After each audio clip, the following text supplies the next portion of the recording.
The global economy is going to change the practice of engineering fundamentally. In the 20th century, engineers did technical work. They added value by solving problems presented to them by somebody else. So they really did the hardcore product design of the inside of the product. But beginning at the end of the 20th century, we saw more and more evidence that simply doing the inside of the iPod wasn't going to be sufficient value added for U.S. engineers to be professionally successful and engaged. My name is Russ Jamison and I'm the Dean of Engineering.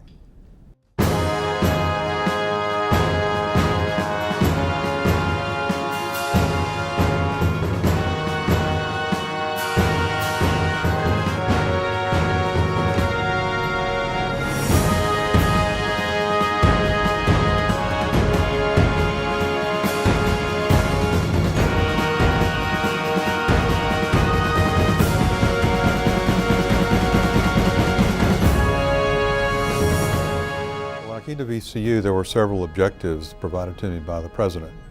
One was to increase the undergraduate enrollment by about 50%. So our enrollment's growing from around 1,000 to around 1,700 by 2012. We're also growing graduate enrollment by about 25% over that same period. We're also directed to increase our collaboration with the School of Business. And part of the new building that's just opened is a tangible expression of the mission of the university to marry engineering and business. We all know that in India and China and many other emerging economies, manufacturing can be done more cheaply than it can be done in the United States. So as engineers look at the role that they play in product development, innovation, we believe that the engineer needs to know all there is to know about the technology, but also needs to know something about business. Because if you don't understand the context of what you do, what your business does and how it makes money, you could be the best engineer in the world and your company may not benefit from that because you're not selling products that you can make it a profit and are changing the marketplace in which they compete.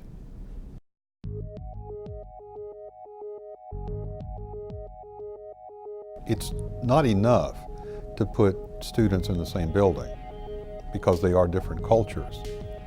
And how do you have engineering students and business students develop the skills to work together on projects? So it isn't just learning about accounting and finance and marketing or learning about engineering like in a course, but you have to understand how the other side thinks about problems. So what we've done is create something called the Da Vinci Center inside the new building. Yeah, the Da Vinci Center concept really began about 15 years ago with when the engineering school was founded.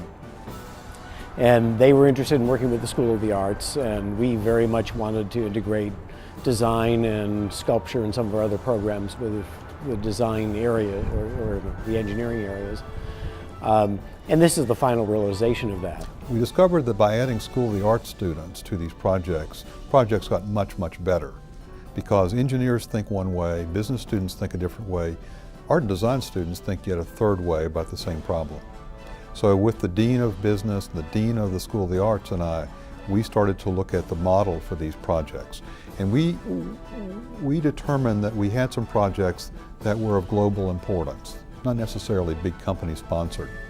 And the project is to design a surgical operating table that can be manufactured and sold in Bangladesh for $500. Typical operating room table in the U.S. is $20,000 to $80,000. Even in foreign countries, there are many thousands of dollars. But in the third world, that really isn't practical. So that team is working on simplifying the design in the interest of lowering the cost. So instead of 150 components, it might have 25. What would they use? What's the requirement? What would they not want? What could they not use? When they're finished, they'll have a graphical design for at least 2 tables, the cost of doing that, and a business model for how you would sell that in the third world. How do you ship it? What would it cost to manufacture it? Can it be assembled on site? What materials can it be made from in a sustainable way? So those are the kind of projects that we think are the future. students who are coming from different perspectives, looking at the same problem in 3 different ways, and synthesizing those ideas into ideas that none of them individually could have done. That's the concept of Da Vinci Center, and that's going to be the vehicle, or one of the vehicles, for combining engineering, business, and the School of the Arts here at VCU. Well, I think Apple Computer is the poster child for what happens when you integrate design into your product development process. I mean, what's brought Apple back from the brink of being a hobbyist interest to a real player in the computer business is really the incorporation of design into their products from the very beginning. The old approach to industrial design in this country was very much that it was an add-on.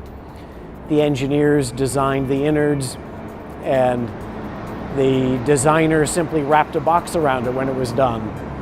It's a terrible way to work on design. It's why the Detroit automotive business is in such trouble, because that's still their approach, is that designers just put the box around the engine. And where the Japanese and the Europeans for years have incorporated designers into automotive design from the very beginning of thinking about a car. If you integrate design, engineering, and marketing from the very beginning, and that's what the Da Vinci Center is all about.